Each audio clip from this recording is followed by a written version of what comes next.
Mas Lutfi sudah bersedia untuk hadir lagi di channel Verbal Question. Ya, dan untuk episode kali ini, pertanyaan aku sebenarnya ini pertanyaan yang klasik ya, mengenai kenapa umat Muslim, komunitas Muslim secara global itu mundur gitu. Jadi secara pendidikan terbelakang, secara ekonomi sulit. Gitu. Nah, ada yang bilang kan, oh itu gara-gara kolonialisme Barat. Gitu. Ada yang bilang karena kemunduran kultur intelektualitas aja gitu. Ada yang bilang karena Islamnya sendiri gitu. Islamnya tidak pro ilmu pengetahuan, tidak pro inovasi gitu. Tapi kan Islam ini pernah jaya nih. Tapi apakah kemajuan dan peradaban Islam itu faktornya terkait langsung dengan doktrin Islam atau enggak gitu? Sebenarnya tuh faktor-faktor utama kemunduran peradaban Muslim tuh apa sih? Apa gitu ya? Nah, pertama, pertanyaan atau isu ini bukan sesuatu yang baru sebetulnya. Dan ini ironi lain dari masalah ini, karena pertanyaan tentang kemunduran umat Islam itu dari 1 abad yang silam. Jadi kalau sekarang kita lihat data-data tentang kaum Muslim di dunia yang stagnan atau mundur, tidak seperti negara-negara maju lainnya, itu situasi yang sama yang terjadi 1 abad yang silam. Gitu. Jadi sejak awal abad ke-20, pertanyaan tentang kaum Muslim terbelakang itu sudah dimunculkan, dan mengapa kaum Muslim terbelakang sudah dicoba dijawab oleh banyak ulama pada saat itu. Ya, nah sebetulnya kan kalau kita lihat sekarang mengapa kaum Muslim mundur, pertanyaannya adalah apa buktinya mundur, gitu kan? Karena ada sebagian negara-negara Muslim yang sangat maju dalam artian secara ekonomi lah paling tidak. Kalau kita lihat misalnya negara-negara di kawasan Teluk, ya, memang kalau kita lihat di negara-negara Arab di kawasan Teluk, secara ekonomi mereka makmur, sangat makmur kan, dan ukurannya misalnya pendapatan per kapitanya di atas rata-rata dunia. Arab Saudi, Oman, Bahrain, Kuwait itu cukup maju. Nah, tetapi ketika kita mengatakan kaum Muslim mundur atau terbelakang, itu kita bicara secara umum, ya. Yang disebut kaum Muslim itu biasanya adalah mereka yang hidup di negara-negara mayoritas penduduknya Muslim, ya. Di dunia ini sekarang ini ada sekitar 50-an negara yang mayoritas penduduknya Muslim. Nah, kalau kita lihat dari 50 negara itu, hanya ada 7 negara yang pendapatan per kapitanya di atas rata-rata dunia. Sisanya semua di bawah itu. Dan negara-negara itu yang di daerah Teluk tadi? Iya. 6 negara Teluk, 1 negara tetangga kita yaitu Brunei Darussalam. Berarti kurang lebih yang makmur itu makmur minyak ya? Iya, dan itu apa ya? Tidak bisa dibanggakan karena majunya bukan dari kreativitas, bukan dari kerja keras, tapi berkah alam gitu. Ya. Artinya kalau tidak ada itu, ya seperti negara-negara Muslim pada umumnya tidak bisa berkembang. Berarti kalau misalnya faktor kemunduran intelektualitas itu, kalau kita kalau ditanya sebabnya itu kan sangat beragam sekali, ya. Nah, karena pertanyaan ini sudah muncul sejak lama, para ulama, para sarjana mencoba mencari jawabannya. Ada yang mengatakan bahwa ya karena umat Islam jauh dari ajarannya. Iya, ada yang bilang gitu. Ada yang bilang gitu. Nah, persoalannya ajaran yang mana nih? Karena di dalam ajaran Islam kan banyak juga ada sarjana lain atau ulama lain mengatakan jangan-jangan karena umat Islam terpengaruh pada satu ajaran Islam sendiri. Misalnya ada doktrin tentang fatalisme. Fatalisme itu adalah keyakinan atau paham yang terlalu bergantung kepada Tuhan secara berlebihan, ya. Itu kan doktrin agama juga. Nah, ulama seperti Abduh misalnya, Muhammad Abduh adalah seorang ulama Mesir, mengatakan salah satu sebab kemunduran karena umat Islam terlalu fatalis. Artinya apa? Artinya terlalu berpegang pada doktrin fatalisme itu yang ada di dalam ajaran Islam gitu. Nah, tapi ada juga yang mengatakan bahwa ya sebab-sebabnya macam-macam, banyak. Selain masalah keyakinan agama, ada problem yang lebih struktural. Ada soal kolonialisme, ada masalah kepemimpinan di dalam umat Islam sendiri, soal apa? Misalnya penerapan sistem politik. Kebanyakan negara-negara Muslim menjalankan sistem politiknya secara otoriter, kan? Ya, hampir semua negara Muslim sistem politiknya kan otoriter. Nah, itu salah satu sebab kenapa sulit sekali umat Islam untuk maju. Gitu. Kalau kan ada nih gerakan-gerakan kayak revitalisasi Islam gitu. Tapi biasanya yang kayak gitu tuh arahnya konservatif gitu. Berarti itu tuh katanya kan menurut idealisme mereka kalau misalnya Islam ini direvitalisasi kembali gitu, disucikan kembali, itu akan mengantarkan masyarakat Muslim ke komunitas yang inilah, yang cerdas, beradab, yang madani gitu. Itu sebenarnya arah yang tepat atau? Mungkin itu masuk ke ini ya, upaya-upaya pembaharuan atau upaya reformasi Islam. Ya, jadi pada awal abad ke-20 ada gerakan pembaharuan atau gerakan reformasi yang di sana juga sangat beragam gerakan itu. Ada yang ingin menganjurkan reformasi itu artinya memahami ulang ajaran-ajaran Islam secara baru dengan melihat konteks dunia modern gitu. Ada yang berargumen sebaliknya bahwa untuk menghidupkan Islam itu harus sifatnya revivalism, menghidupkan apa yang sudah ada dulu gitu. Nah, jadi itu dua pendekatan yang berbeda tentu saja. Nah, mungkin kalau kita lihat gerakan modern di dalam Islam itu kan sangat beragam sekali. Ada yang agak progresif atau liberal, ada juga yang sangat konservatif, atau bahkan ada yang radikal dan ekstrim. Nah, itu karena perbedaan pendekatan terhadap ajaran-ajaran Islam. Tapi kan Islam ini, masyarakat Muslim ini kan pernah maju nih, pernah ada golden age gitu. Itu sendiri majunya apakah karena Islamnya atau karena faktor-faktor lain? Nah, itu pertanyaan yang sering ditanyakan oleh orang juga, majunya karena agama atau karena faktor lain yang tidak ada hubungannya sama agama gitu. Tentu saja jawabannya panjang, tapi saya mau meringkaskannya. Kalau kita lihat era Golden Age itu kan sebetulnya tidak terlalu lama ya. Pada masa kekhalifahan Abbasiyah lah ya, abad ke-9 sampai abad ke-12 gitu. Disitulah lahirnya para ilmuwan, para filosof dan para dokter gitu ya. Setelah abad ke-13 mulai terjadi kemunduran. Itu jadi the Golden Age itu sekitar 200-300 tahun, dan itu pun tidak langgeng. Kalau kita lihat kerajaan-kerajaan Islam, ada peperangan di sana, ada pemberontakan dan seterusnya gitu. Nah, tapi yang jadi ukuran biasanya adalah produk pengetahuan, bahwa ada buku-buku, ada literatur yang ditulis dan diproduksi oleh para sejarawan, para sarjana Muslim ya. Nah, biasanya ukurannya itu. Nah, apa yang membuat peradaban Islam itu tiba-tiba sangat maju, berkembang luar biasa? Faktor utamanya menurut saya adalah keterbukaan. Ya, saya selalu mengatakan bahwa untuk mengulangi peradaban Islam yang pernah jaya dulu, ya kita harus mengulangi attitude-nya.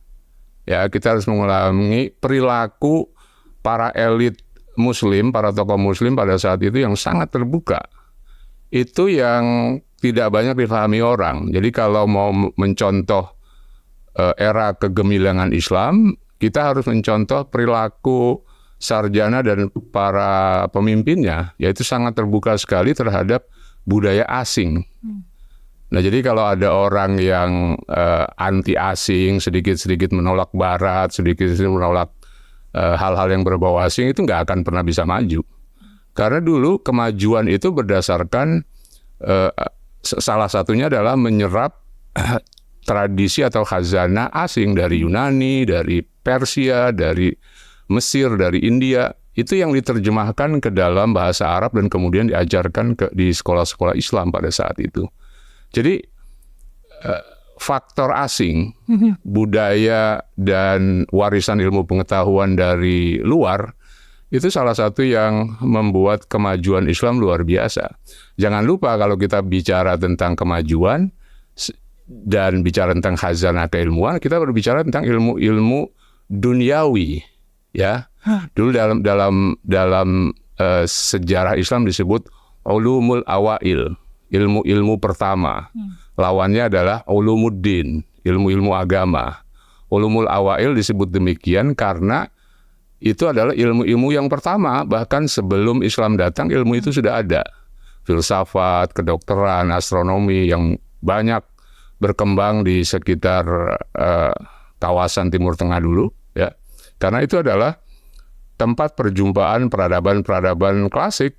Ada Romawi di situ, ada Persia, dan bahasa Yunani zaman itu adalah salah satu lingua franca yang dipertukarkan, yang dipercakapkan oleh manusia pada saat itu. Jadi Islam itu salah satu yang membuatnya berkembang, peradaban Islam, karena dia bertemu dengan peradaban lain yang sudah ada terlebih dahulu. Kalau tidak ada itu, ya agama ini tetap menjadi agama padang pasir, nggak ada perkembangannya. Karena ilmu awail itu, ilmu dunia itu kan kayak semua orang di belahan dunia lain juga mencoba mempelajari itu ya, mencoba mempelajari alam semesta gitu. Iya, dan itu yang bermanfaat buat kemanusiaan. Gitu. Kalau kita mempelajari agama kan terbatas hanya untuk urusan ibadah, untuk urusan hubungan kita sama Tuhan. Misalnya belajar hadis atau belajar Quran, tujuannya kan untuk tujuan keagamaan.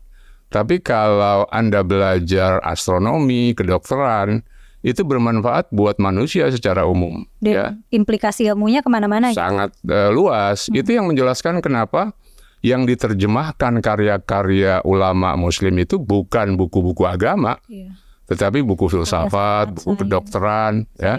Misalnya buku kedokteran Ibnu Sina, Al-Qanun fit Tibb, itu diterjemahkan ke dalam bahasa Latin dan diajarkan di universitas-universitas Eropa selama lebih dari 400 tahun. Gitu. Bukan bukunya Asy-Syafi'i, bukan bukunya Al-Bukhari, tapi buku-buku para filosof dan para dokter yang ada pada saat itu.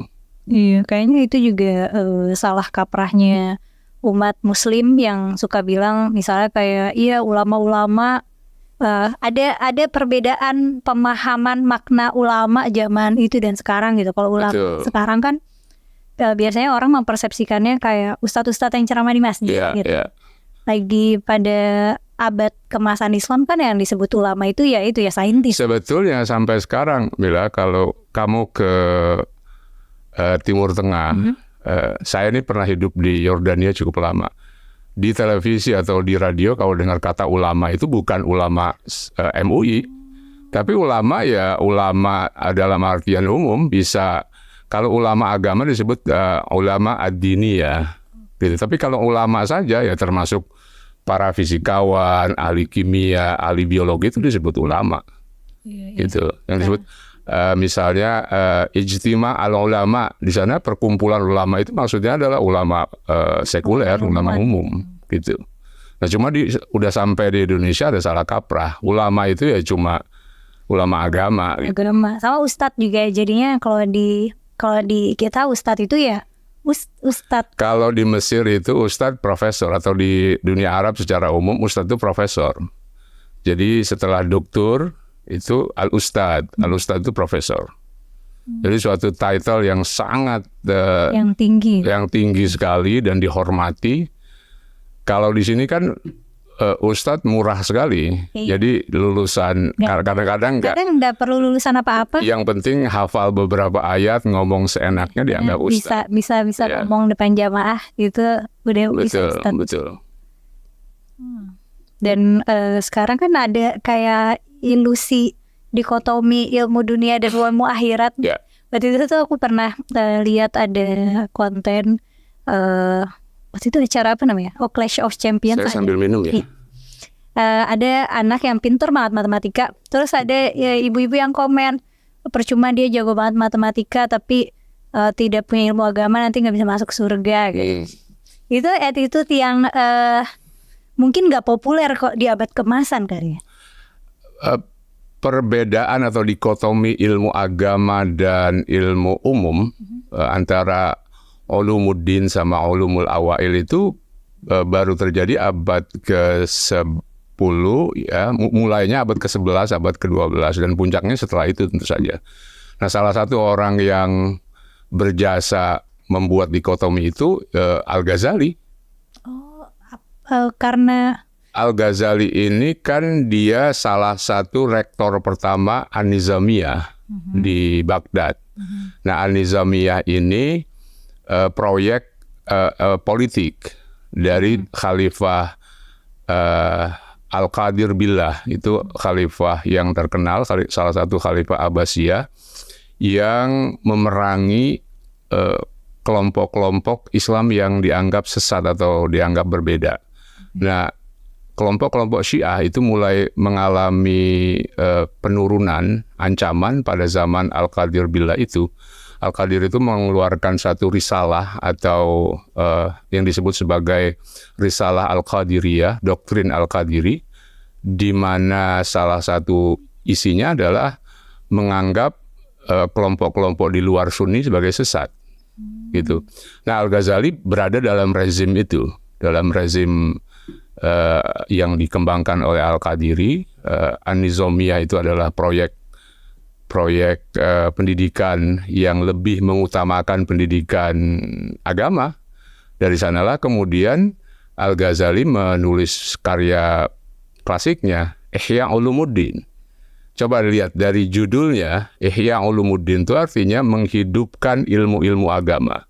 Jadi artinya dia merasa terancam dengan dominasi ilmu-ilmu awal, ilmu-ilmu dunia. Karena itu dia berusaha ingin membela ilmu-ilmu agama. Nah, dari sanalah kemudian terjadi dikotomi mendahulukan atau memprioritaskan ilmu agama ketimbang ilmu umum. Nah, apa yang kita rasakan di awal di abad ke-20 dan sampai sekarang, dikotomi itu kan masih terasa.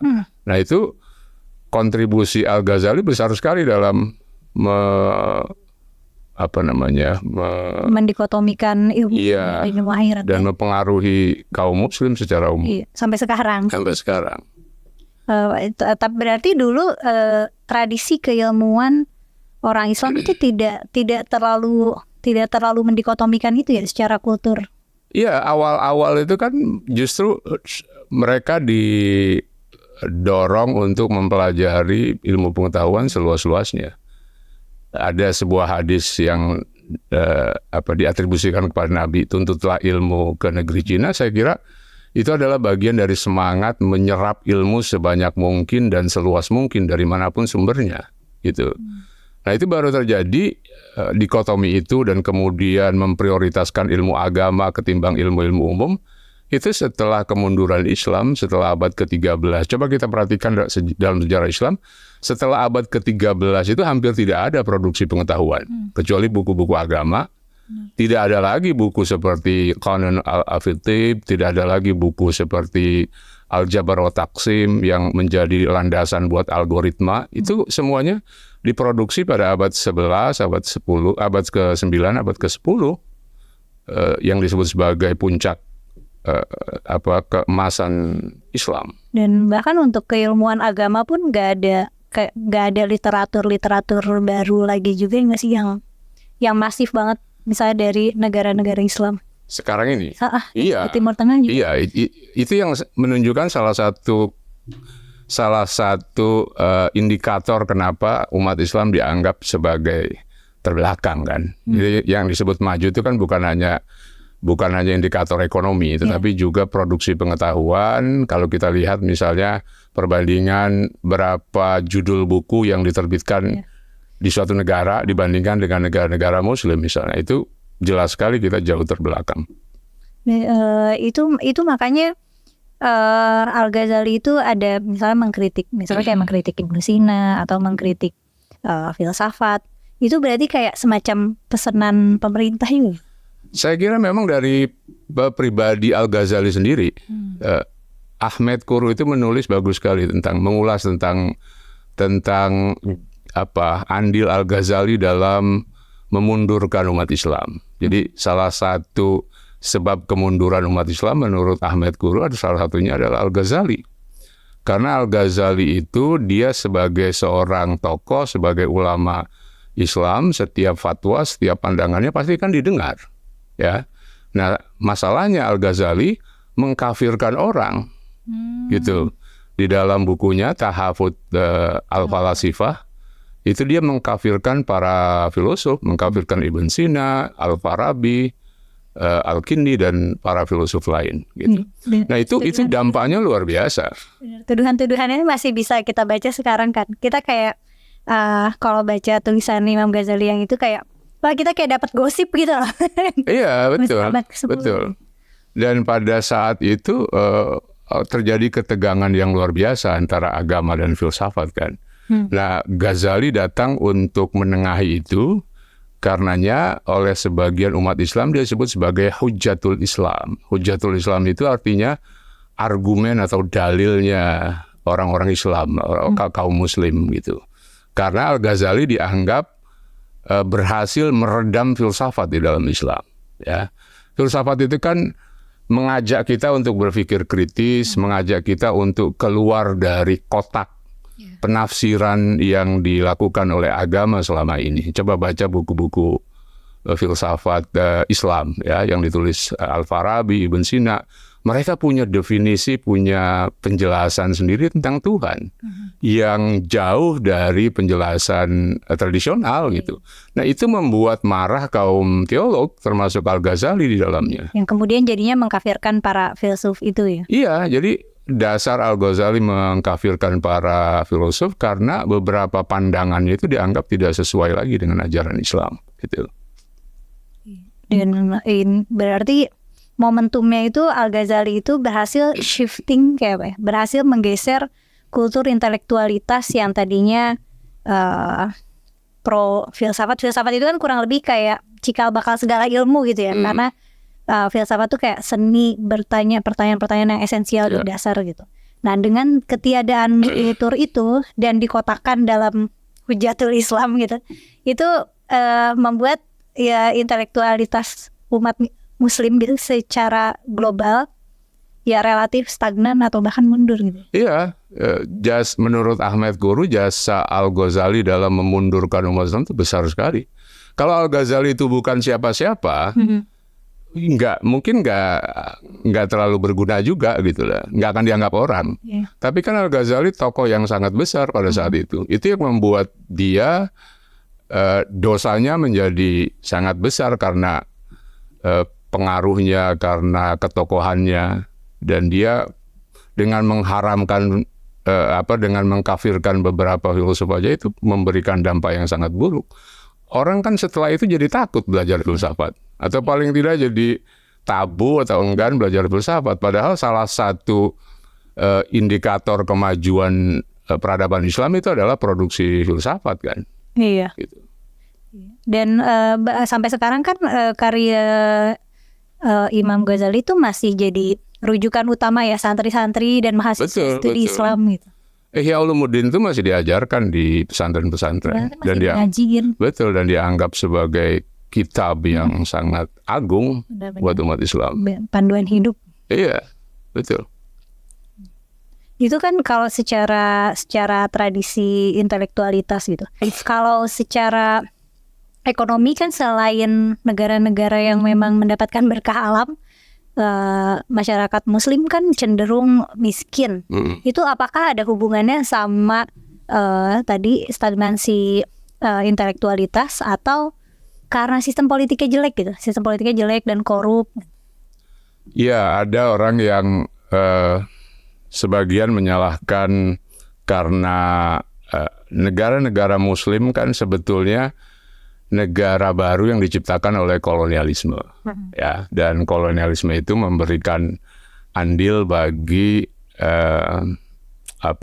bagi sistem politik dan bagi perkembangan politik negara-negara Muslim kemudian. Ya meskipun ini bukan alasan sebetulnya, beberapa negara baru ya yang muncul setelah Perang Dunia Kedua misalnya, itu bisa berkembang, bisa maju gitu. Nah, jadi problemnya atau masalahnya sebetulnya cukup kompleks ya. Nah hanya secara umum memang kalau kita lihat ukurannya kan macam-macam. Ada secara ekonomi rata-rata di bawah pendapatan per kapitanya di bawah rata-rata dunia. Secara politik kalau kita lihat indeks demokrasi ya, itu negara paling demokratis di antara 50 negara Muslim itu cuma ada 2 yang masuk kategori flawed democracy. Jadi ada yang full democracy kalau menurut mengacu pada indeks demokrasi yang dibuat oleh The Economist Intelligence Unit ya. Yang pertama itu adalah full democracy, yang kedua flawed democracy, demokrasi yang cacat gitu. Yang ketiga hybrid demokrasi, demokrasi campuran, dia separuh otoriter, separuh demokratis. Nah yang keempat itu adalah otoritarianisme. Sebagian besar negara Muslim itu otoritarian bentuknya. Ada yang hibrid dan hanya ada 2 atau 3 negara yang flawed demokrasi, yang demokrasinya cukup bagus tapi ada beberapa prakteknya yang tidak sempurna. Itu disebut demokrasi cacat. Nah, itu cuma Indonesia dan Malaysia yang tertinggi. Dan itu pun bukan 40 besar. Jadi 40 teratas itu umumnya negara-negara non-Muslim. Ya, nah kalau kita lihat peringkat demokrasi, negara-negara Muslim rata-rata peringkatnya 100 lebih gitu. Indonesia sekitar 50-an, Malaysia sekitar 40-an. Jadi nomor 1 itu Malaysia. Paling demokratis dari ukuran demokrasi. Dari ukuran demokrasi, kalau apa yang menyebabkan negara Muslim itu cenderung miskin, berarti bisa jadi karena dampak. Iya, lagi-lagi mungkin politik atau sistem politik bukan satu-satunya, tetapi kan demokrasi memberikan harapan, memberikan peluang buat perbaikan ekonomi. Itu kan terbukti dari banyak negara yang mempraktikkan yang mempraktikkan demokrasi. Mereka punya peluang untuk memperbaiki ekonominya. Demokrasi kan sebetulnya adalah mengoreksi kesalahan. Setiap negara, setiap pemerintahan itu pasti punya kesalahan. Kalau sistem otoriter, pemerintahnya salah, ngoreksinya susah, nggak bisa diganti. Nah, dengan demokrasi kalau ada kesalahan bisa diganti. Ya. Jika warganya bisa mengoreksi. Jika warga bisa mengoreksi dan itu yang menjelaskan kenapa negara-negara maju umumnya sistem politiknya demokrasi gitu. Ya, jadi kalau ada kekeliruan, pemimpinnya tidak perform, itu bisa diganti 5 tahun sekali atau sekian tahun sekali. Nah, sementara negara-negara Muslim umumnya otoriter. Jadi kalau pemimpinnya buruk, ya sepanjang hidupnya buruk gitu. Iya. Itu penjelasannya sebetulnya kenapa demokrasi itu sering dikaitkan dengan kesejahteraan ekonomi gitu. Kalau mengenai ini kemunduran peradaban Muslim secara global ini ada hubungannya juga nggak sama intensitas konflik yang terjadi sekarang gitu? Apakah karena negara-negara ini lemah dan secara pendidikan tidak kompetitif gitu, tidak unggul, ini yang bikin konflik Timur Tengah tuh jadi memanas gitu. Nah, kita yang di Indonesia nih seringnya ramainya kan melihat berita-berita ini dengan kacamata agama atau kacamata konspirasi gitu. Wah, ini karena Amerika mau mengacak-ngacak Islam gitu. Atau ngelihat ini seolah tuh perang agama gitu. Ini kalau ada penjelasan sederhananya, gimana sih cara memahami konflik yang terjadi sekarang gitu? Konflik Timur Tengah atau konflik dan perang itu kan sebetulnya sebabnya 2 pada umumnya. Satu adalah soal wilayah, ya, klaim wilayah, ada batas wilayah yang dilanggar. Yang kedua adalah perebutan natural resources, kekayaan alam, minyak atau kekayaan di hutan dan seterusnya gitu. Nah, tapi ada faktor lain kan, ada soal agama di situ, ada soal ideologi dan lain-lain. Dalam kasus Timur Tengah, sebagian konflik itu adalah warisan dari nation building, dari pembangunan negara. Jadi sebagian besar negara di Timur Tengah itu diciptakan oleh kolonialisme. Sebelum Perang Dunia Pertama, di dunia Islam itu, atau di Timur Tengah khususnya, hanya ada 2 negara yang merdeka, yaitu Utsmaniyah dan Iran. Ya, itu hanya 2 itu. Yang lainnya semua either di bawah Utsmaniyah atau di bawah kolonialisme yang lain. Masalahnya muncul setelah Utsmaniyah ini runtuh ya. Setelah Perang Dunia Pertama, karena Utsmaniyah beraliansi dengan yang disebut sebagai central power. Ada Jerman di sana, ada Austria-Hongaria, dan kalah perang dari Inggris dan Prancis. Ya, Inggris, Prancis, dan Rusia itu yang disebut sebagai kekuatan sekutu. Ya, kekuatan tengah itu Jerman, Austria-Hongaria, dan Utsmaniyah. Ya, Ottoman itu aliansinya sama Jerman. Nah, kebetulan kalah perang pada Perang Dunia Pertama. Sama seperti hukum dunia pada saat itu, yang kalah perang itu wilayahnya diambil sama yang pemenang. Itu yang menjelaskan kenapa wilayah-wilayah Utsmaniyah di Timur Tengah diambil oleh Inggris dan Prancis, ya. Dan itu yang juga yang menjelaskan kenapa kemudian Inggris berinisiatif untuk membelah beberapa wilayah, ya, memecah beberapa wilayah di kawasan Timur Tengah menjadi beberapa negara. Misalnya di kawasan Teluk itu ada 6 negara di situ. Ya. Di Syam atau di daerah Syria itu ada 4 negara, ada Yordania, ada Syria, ada Lebanon, dan ada 5 malah, ada Palestina dan Israel. Gitu. Jadi itu inisiatif yang diberikan oleh para penguasa kolonial pada saat itu. Dan dunia memang pada saat itu berjalan ya seperti itu. Sebelum tahun 1920, might is right. Siapa yang kuat, dia yang benar. Kan dunia imperial pada masa silam seperti itu. Belum ada batasan-batasan negara yang jelas, belum ada. Dan belum ada PBB. Ya itu, tahun 1920 pertama kali Liga Bangsa-Bangsa didirikan.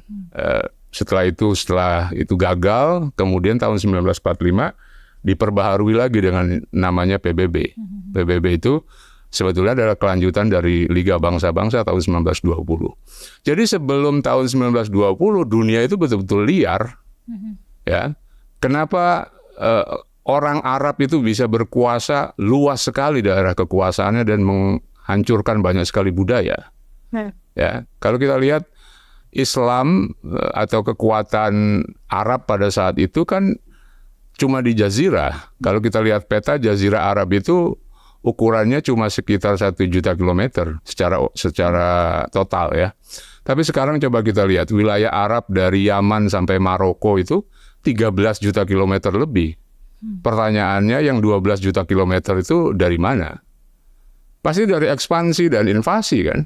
Itu yang dilakukan oleh kerajaan-kerajaan Arab Islam pada awal-awal sejarah Islam.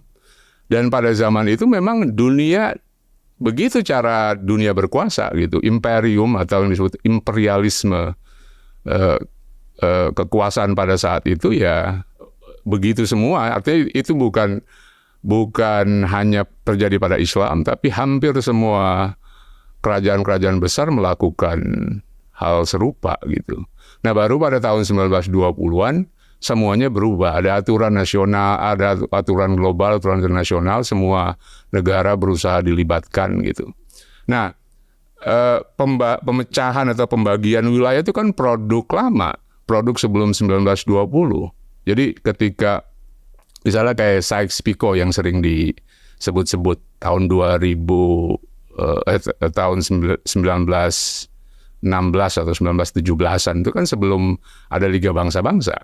Jadi bagaimana Inggris dan Perancis membagi-bagi wilayah Ottoman yang kalah perang, ya karena pada saat itu hukum internasional seperti itu. Bahwa kemudian Inggris membagi Palestina atau wilayah, sebetulnya bukan wilayah Palestina dalam artian rigid seperti yang kita kenal sekarang. Itu adalah wilayah Utsmaniyah yang istilahnya namanya sanjak. Sanjak itu semacam provinsi, ya, wilayah yang dibagi-bagi oleh kerajaan Utsmaniyah. Yang namanya Palestina itu sepanjang sejarah berbeda-beda lokasinya. Tidak seperti peta yang kita lihat sekarang gitu loh. Nah, pada saat itu tawarannya adalah membagi orang Arab kepada beberapa negara. Kan bukan cuma Yahudi, bukan cuma Israel Palestina, tapi ada Yordania di sana, ada Lebanon, ada Suriah. Dulu nggak pernah ada negara-negara itu. Nggak ada negara Suriah, nggak ada negara Lebanon. Itu semuanya produk kolonial. Gitu. Jadi kalau ada orang yang tiba-tiba marah, merasa dulu pernah ada, itu nggak ngerti sejarah. Gitu. Karena itu produk baru. Tadinya tanah itu ya semuanya jajahan Inggris dan Prancis. Iya. Mereka karena menang perang, dapat warisan dari Utsmaniyah gitu. Dan berarti kalau tadi Islam bisa menyebar begitu luas, kita kan selama ini kalau kayak di tarikh-tarikh atau sirah gitu, itu kan kayak keberhasilan dakwah gitu, menyebarkan ajaran Islam. Sebenarnya kalau dilihat dengan kacamata sekuler itu tuh invasi dan kolonialisasi juga ya. Iya. Perluasan sebenarnya. Kan perang ngambil tanah gitu. Semua kerajaan pada masa silam itu disebut sebagai imperialis. Imperialis itu dalam artian punya semangat imperium, ya. Jadi khilafah itu kan adalah imperialisme.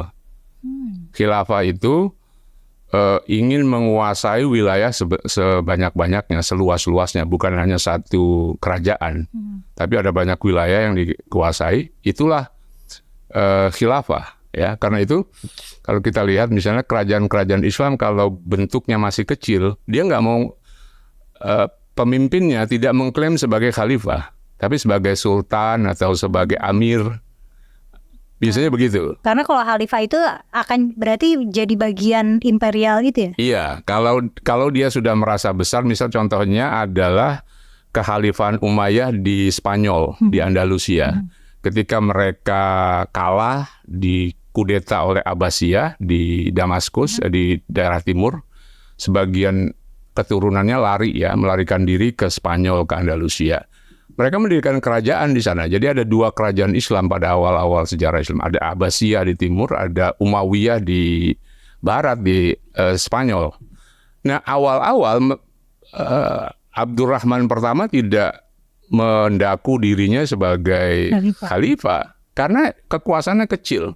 Tapi begitu kekuasaannya melebar, termasuk wilayah di Maroko dan daerah Afrika Utara, dia mengklaim dirinya sebagai khalifah. Gitu. Jadi khalifah itu sangat erat kaitannya dengan imperialisme, dengan semangat imperium yang dibangun oleh kekuasaan pada saat itu.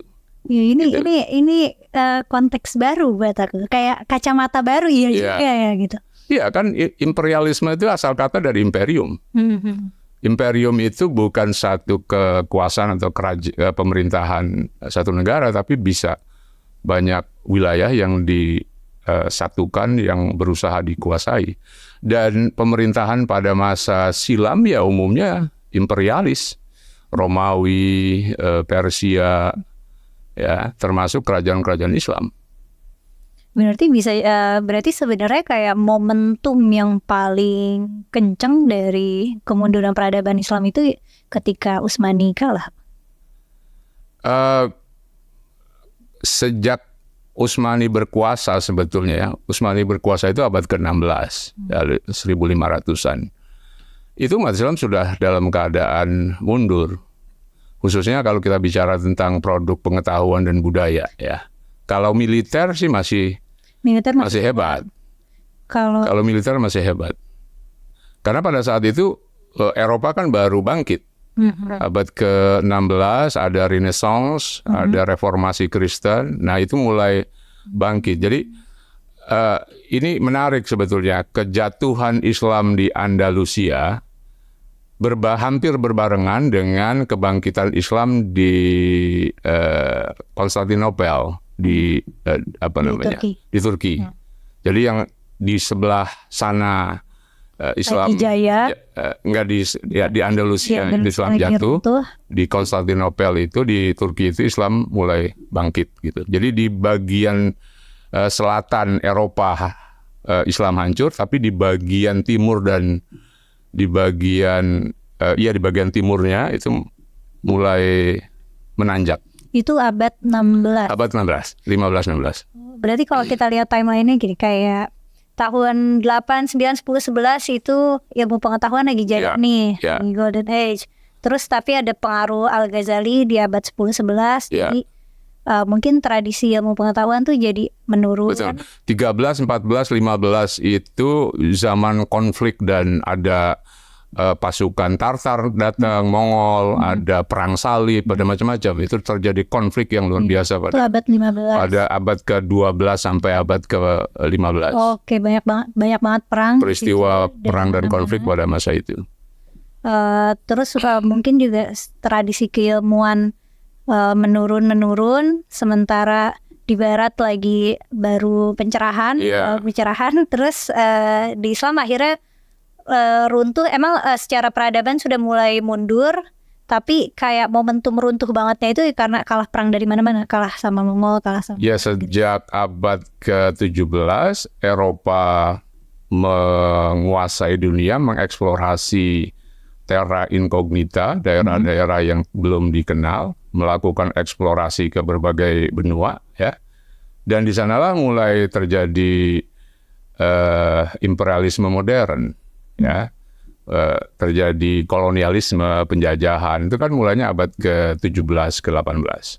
Seiring dengan era industrialisasi di Eropa, butuh modal yang lebih besar, keperluan untuk meluaskan industri. Kolonialisme berjalan seiring dengan itu. Kolonialisme Barat Eropa.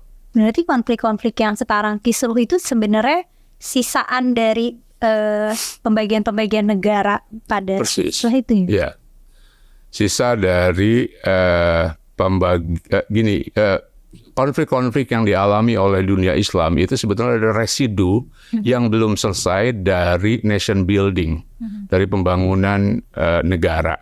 Nggak usah jauh-jauh di kita ya, kelompok-kelompok radikal Islam, kelompok-kelompok ekstrim dalam Islam yang ingin masih terpengaruhi pikiran lama, ingin mendirikan negara Islam, ingin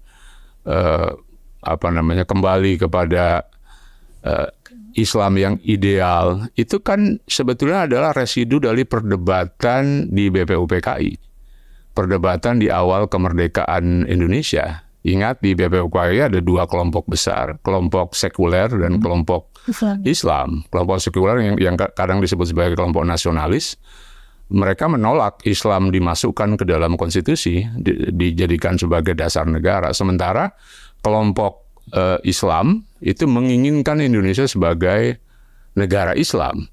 Nah, singkat cerita, konsensus yang terjadi adalah Indonesia menjadi negara yang netral, tidak negara sekuler, tidak juga negara agama. Islam semuanya dibuang dari konstitusi.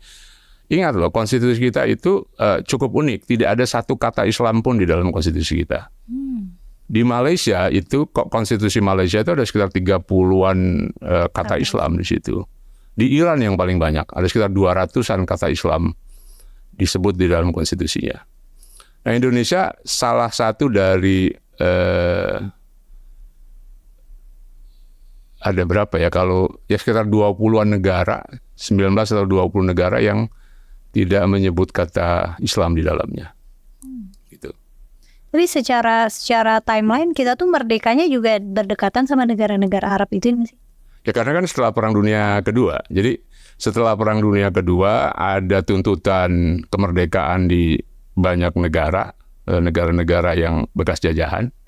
Kita beruntung dijajah oleh Belanda. Kenapa? Ya, karena jadi nggak ikut terus-terus jajahan Inggris.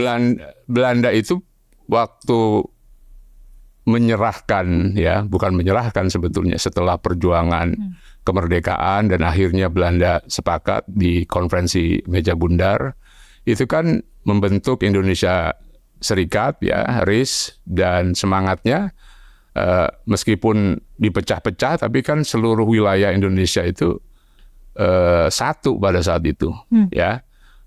Bandingkan dengan Inggris misalnya, cara Inggris itu sebetulnya bukan Inggris yang memecah, tapi Inggris menampung inisiatif-inisiatif yang muncul di negara jajahannya. Misalnya di dalam kasus India, kenapa ada negara Islam Pakistan? Negara Islam Pakistan itu adalah inisiatif dari orang-orang Muslim di India yang menginginkan mereka negara terpisah.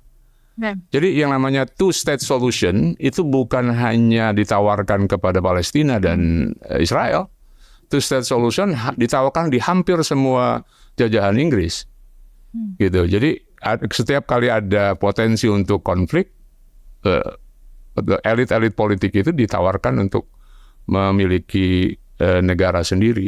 Itu yang menjelaskan kenapa Israel bukan di Indonesia, itu di Pulau Kalimantan ada 3 negara di situ. Ada Indonesia, ada Malaysia, ada Brunei. Gitu. Itu cara Inggris menyelesaikan persoalan.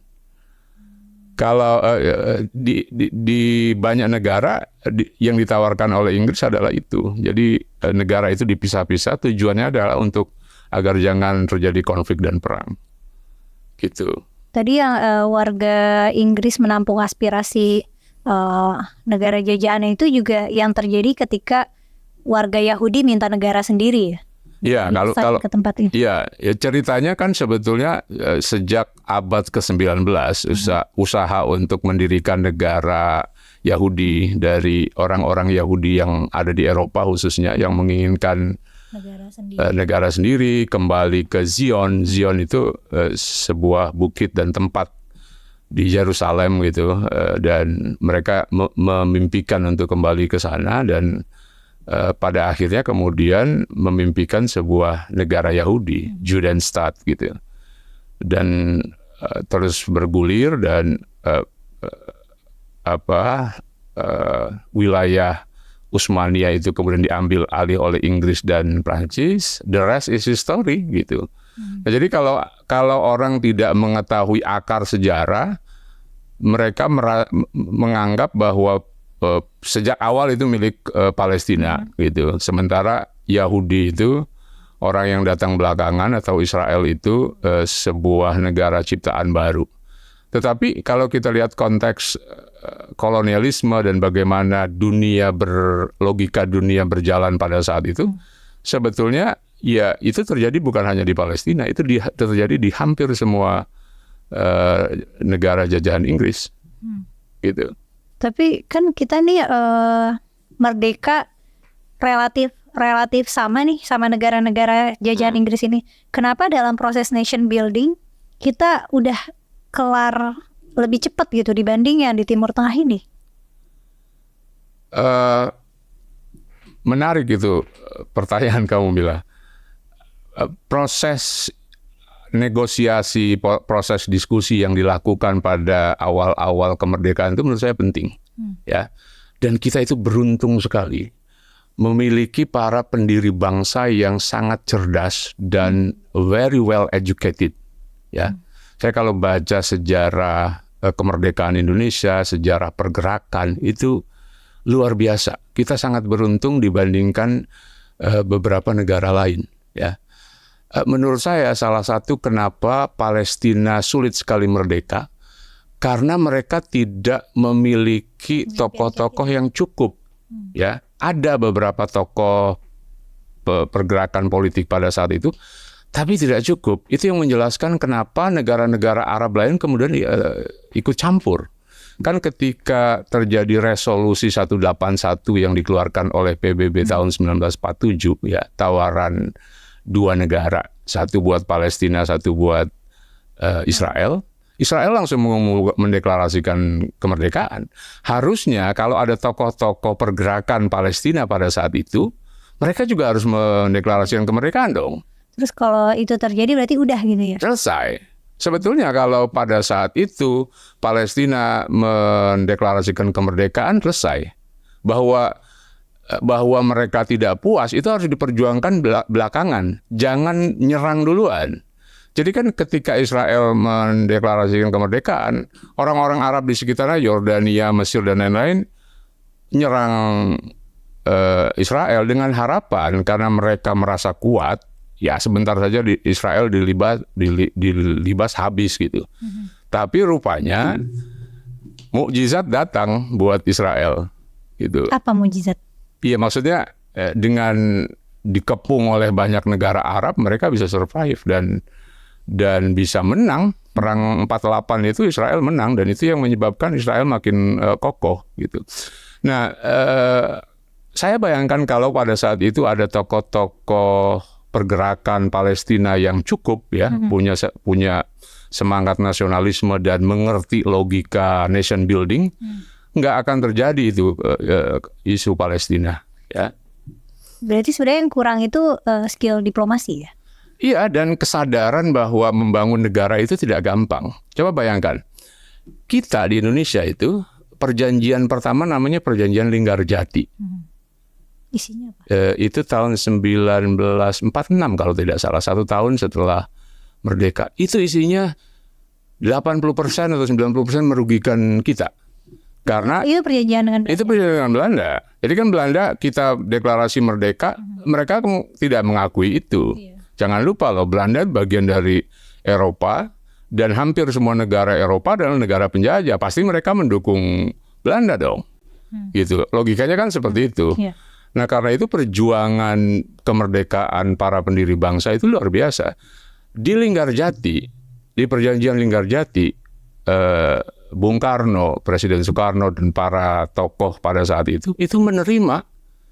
Kan di dalam perjanjian Linggarjati itu cuma Sumatera, Jawa, dan Madura. Sisanya itu masih tetap dikuasai oleh Belanda. Itu harus diterima. Banyak sekali pemuda yang protes, nggak mau menerima. Kalau nggak diterima takutnya konflik senjata. Kalau nggak diterima, nggak selesai persoalan. Okay. Itu yang dilakukan, yang terjadi pada Palestina. Ada resolusi mereka nggak terima, gitu. Nah, jadi menurut saya perjuangan itu bukan hanya perjuangan bersenjata, tapi perjuangan itu juga perjuangan diplomasi. Dan kita tahu setelah Linggarjati, perjuangan diplomasi para pendiri Republik itu luar biasa. Ada Haji Agus Salim, ada beberapa tokoh Muslim yang luar biasa seperti Muhammad Rum. Itu luar biasa perannya dalam membangun diplomasi kita. Tapi kan fast forward sekarang nih, Israel nyerang Gaza udah lulu lantak nih, udah kayak korbannya sekarang entah berapa, tapi pokoknya banyak banget. Udah gitu Israel juga kan nyerang Iran dan Lebanon. Itu kalau udah sekuat ini dan Israel juga dapat support dari Amerika, itu gimana ya? Itu gimana? Stalemate, buntu. Itu yang dikhawatirkan banyak orang kan sejauh ini ya. Konflik mutakhir yang terjadi antara Israel dengan Iran ini kan kelanjutan dari masalah yang tidak selesai. Logikanya begini Mila, kalau saya mau runut ya. Isu Israel Palestina yang tidak selesai ini kemudian kan melahirkan para pengungsi. Ya. Peristiwa 1948 itu yang disebut sebagai Nakbah. Nakbah itu malapetaka, disaster yang dialami oleh orang-orang Palestina. Sebagian mereka mengungsi ke Yordania, umumnya ke Yordania. Ya, banyak sekali pengungsi Palestina di sana, termasuk PLO yang mengungsi. PLO itu sih partai atau PLO itu ya organisasi Palestine Liberation Organization yang didirikan oleh Yasser Arafat. Yang tujuannya untuk yang tujuannya untuk mendirikan negara Palestina. Dan mereka kan kemudian mendeklarasikan kemerdekaan Palestina tahun 1988 kan. Jadi Palestina itu merdeka tahun 1988. Padahal kalau mereka deklarasikan 1947 pada saat itu, atau 48 ya setelah resolusi PBB, mungkin trajektori sejarah Palestina itu akan berbeda sama sekali. Mungkin nggak ada konflik-konflik yang belakangan muncul. Konflik yang kayak setahun belakangan ini gitu ya, yang saya ekstrim. Iya, jadi konflik yang terjadi sekarang itu adalah residu dari masalah yang nggak selesai. Banyak pengungsi Palestina, waktu PLO tinggal di Yordania menciptakan masalah di sana. Apa? Kenal peristiwa Black September? Black September itu disebut September Hitam. Terjadi pada bulan September tahun 1970 ketika orang-orang Palestina yang masih memegang senjata dan mengangkat senjata ingin mengkudeta Raja Hussein. Bayangin coba, mereka ditampung dan di sana menciptakan masalah. Dan itu yang menoreh luka sampai sekarang buat orang-orang Yordania. Makanya Yordania tidak sebetulnya kalau kita lihat, saya pernah tinggal di Yordania cukup lama, jadi tahu bagaimana psikologi orang Yordania terhadap orang Palestina. Iya. Jadi ada perasaan, ada luka yang ditorehkan tahun 1970 itu. Nah, sebagian pengungsi Palestina dan PLO-nya kemudian pindah ke Lebanon setelah ada ditumpas oleh Raja Hussein itu. Nah, di Lebanon itu menciptakan masalah kemudian Palestina ini. Perang saudara Lebanon itu tahun 1975 mulanya itu dipicu oleh ketegangan orang-orang Palestina di situ dengan kelompok Kristen Maronit. Awalnya kan dipicu oleh ketegangan Islam Kristen, perang saudara Lebanon. Ya, tahun 75, kemudian tahun 79 ada revolusi Islam Iran. Ya, 3 tahun kemudian Israel menginvasi Lebanon dan dari sanalah muncul Hizbullah. Hizbullah itu tahun 1982 sebagai respon atau reaksi terhadap invasi Israel ke Lebanon. Kenapa Israel invasi ke Lebanon? Karena tiap hari mereka dikirim rudal oleh PLO dari Lebanon. Oke. Jadi masih tetap ada kaitannya sama masalah Palestina. Tadinya aku kira negara-negara Arab tidak serta-merta mendukung Palestina karena takut sama Amerika. Nggak terlalu terkait sebetulnya, bukan soal itu. Ya, toh mereka beberapa kali nyerang Israel kan. Sebagian besar dan konflik yang terjadi antara Arab dan Israel itu inisiatifnya dari negara-negara Arab karena mereka merasa percaya diri bisa mengalahkan Israel. Terutama dalam perang pertama 1948 itu inisiatifnya dari negara-negara Arab dan juga perang 1973 dari Mesir gitu. Tapi kalau secara pengakuan internasional yang diakui itu Israel atau Palestina? Yang diakui Israel karena kan yang mendeklarasikan diri pada saat itu cuma Israel. Sekarang Palestina sudah menjadi anggota PBB meskipun belum penuh. Ya, kalau dilihatnya occupied Palestine ya, maksudnya karena itu di bawah jajahan Israel atau enggak juga? Sebetulnya agak kompleks kemudian. Beberapa kan gini, pengakuan terhadap Israel negara-negara, jumlah negara di dunia lebih banyak daripada pengakuan terhadap Palestina. Alasannya sederhana, masing-masing negara itu punya prinsip. Salah satu prinsipnya adalah pengakuan terhadap kemerdekaan suatu bangsa itu harus dilakukan berdasarkan kesepakatan masing-masing negara yang bersangkutan. Nah, dalam kasus Palestina dan Israel kan tidak terjadi kesepakatan itu. Ya, pernah ada kesepakatan Oslo tahun 93 dan gagal gitu. Nah, sebagian negara punya prinsip itu, termasuk Amerika Serikat gitu. Atau mungkin kalau Amerika punya alasan lain lagi karena ada lobby Israel yang sangat kuat di sana kan. Tapi umumnya kenapa banyak negara yang masih belum mengakui Palestina sebagai negara merdeka? Ya alasannya karena itu. Karena belum ada kesepakatan di antara mereka gitu. Di antara Israel dan Palestina sendiri. Iya, di antara penjelasannya adalah itu. tadi kalau misalnya dikhawatirkan buntu, kan ada nih rumor-rumor kayak di Twitter gitu, di X orang bilang wah ini mau perang dunia ketiga gitu. Ya. Sebenarnya bisa sejauh itu nggak sih prediksinya, atau sebenarnya nggak akan mungkin begitu? Ada potensi itu kalau Israel itu terdesak. Ya, jangan lupa Israel itu punya senjata nuklir. Ada yang mengatakan dia punya 90 senjata 90 hulu ledak nuklir, ada yang mengatakan 100 lebih gitu. Kan memang Israel nggak pernah declare soal nuklir itu. Kalau satu nuklir saja jatuh di Iran habis.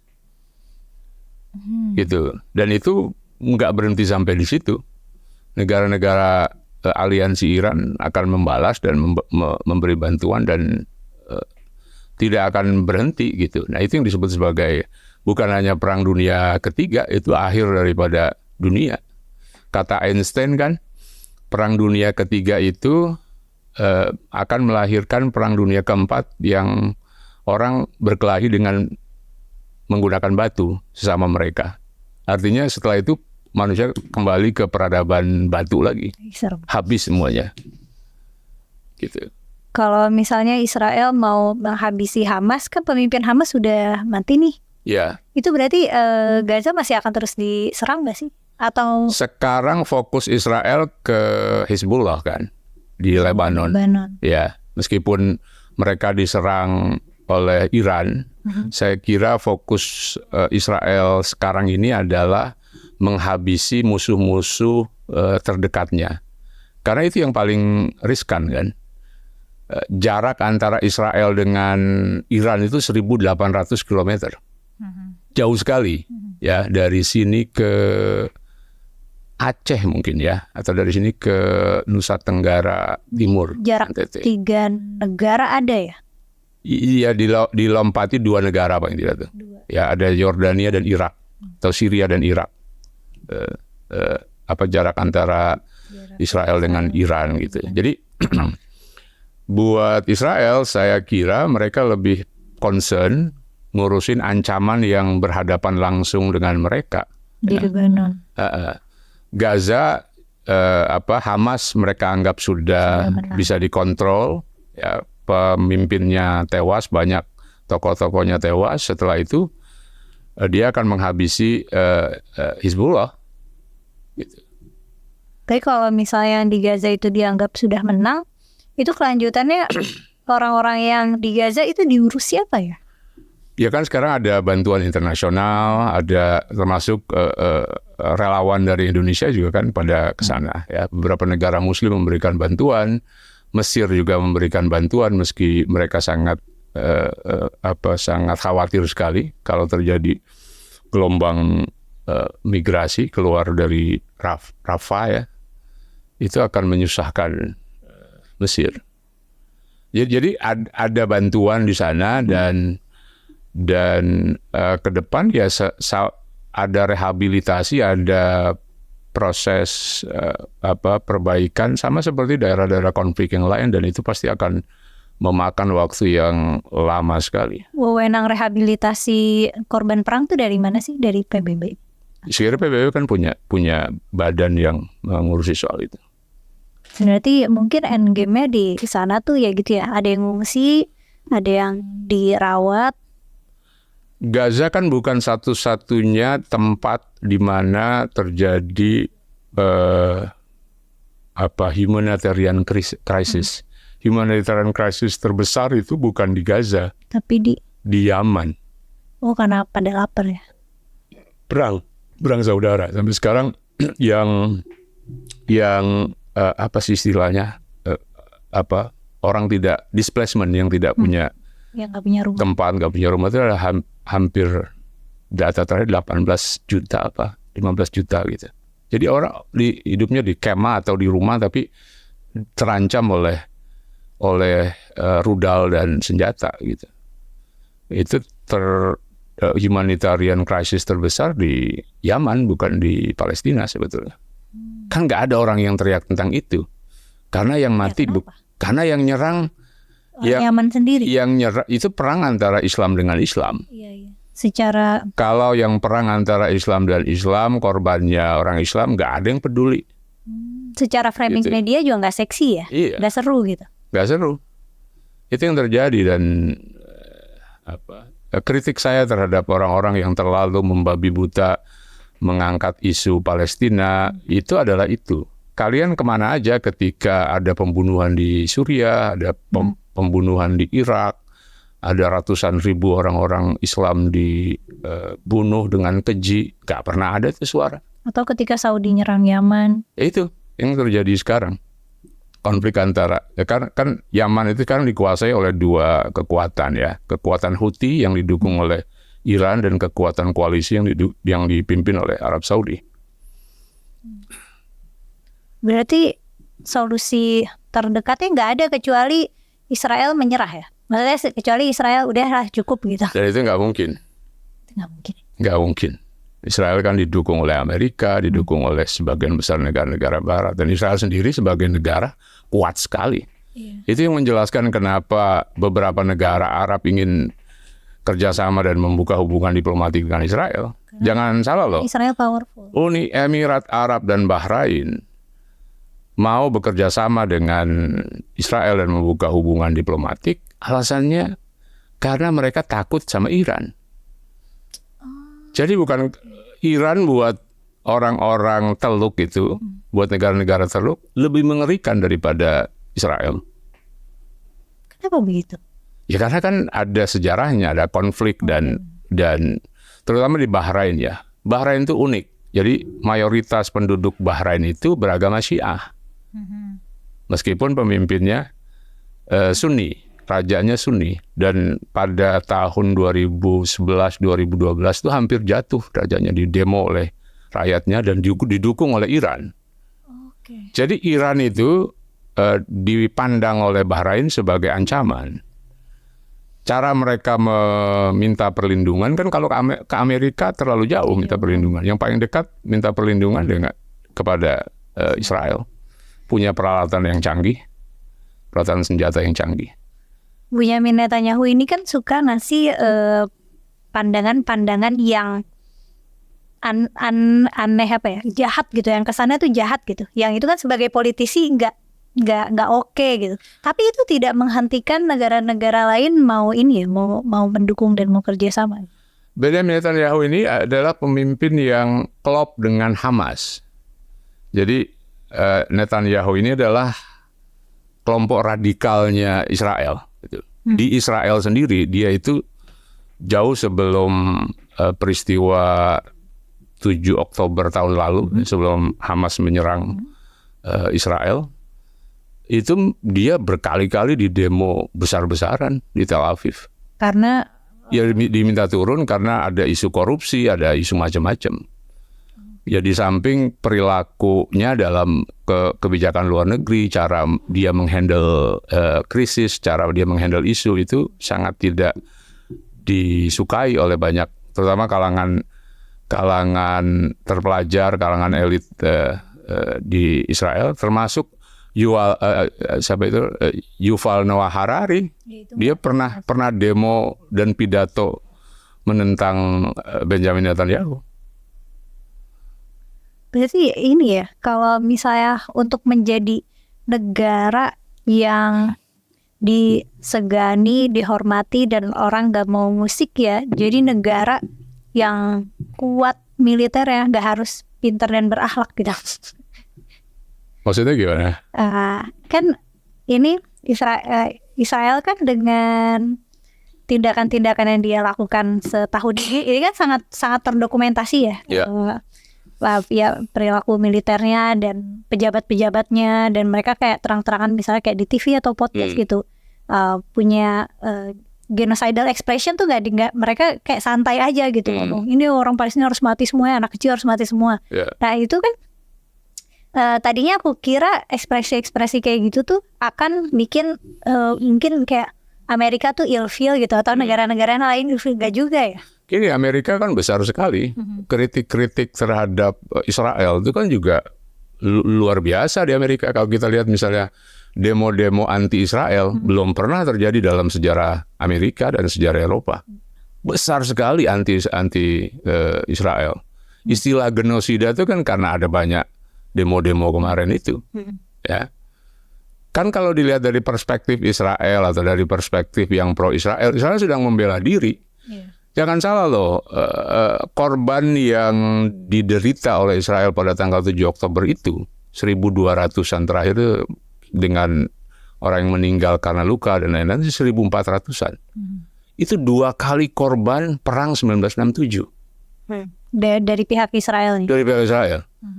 Jadi bagaimana tidak kalap pemimpin Israel melihat korban dari serangan Hamas yang jumlahnya hampir 2 kali lipat perang 1967 yang besar itu. Dan mereka kalap sekaligus mereka punya power untuk kalap. Exactly. Jadi kalau dia kemudian kalap dan membombardir habis-habisan, dasarnya itu dia tiba-tiba mendapatkan korban yang begitu besar, dan apalagi situasinya dalam keadaan genting Netanyahu. Jadi dia punya segala alasan untuk melakukan itu. Dan di Amerika meskipun banyak banget protes anti Israel, kalau Amerika tuh dukung Israel pertimbangannya apa ya? Maksudnya apa campur tangan? Sebetulnya kompleks ya kalau lihat Amerika. Menurut saya kenapa Amerika begitu ya? Ya selain ada masalah sejarah, tetapi lobby Israel atau lobby Yahudi itu kuat sekali di sana. Gitu, dan itu nggak bisa dianggap remeh. Setiap kali ada kepentingan Israel yang terancam, lobby Yahudi itu bekerja bukan hanya pada tataran politik, tetapi. Dan kalau misalnya di Amerika aja begitu, berarti kita bisa simpulkan tidak ada yang bisa menghentikan Israel sekarang ya? Ya, Israel very powerful. Ya, berarti kita cuma bisa ini ya, berpasrah dan berharap ini tidak tereskalasi jadi ada serangan nuklir atau. Ya, saya kira begitu. Kayak Amerika saya kira melakukan lobby terus, bukan hanya pada Israel untuk menahan diri, tapi juga ke Iran. Ingat dulu waktu Iran melakukan serangan yang pertama kan, ada pernyataan dari Amerika agar Iran menahan diri untuk tidak melakukan serangan berikutnya, gitu. Nah, serangan-serangan ini kan bersifat asinkronus gitu.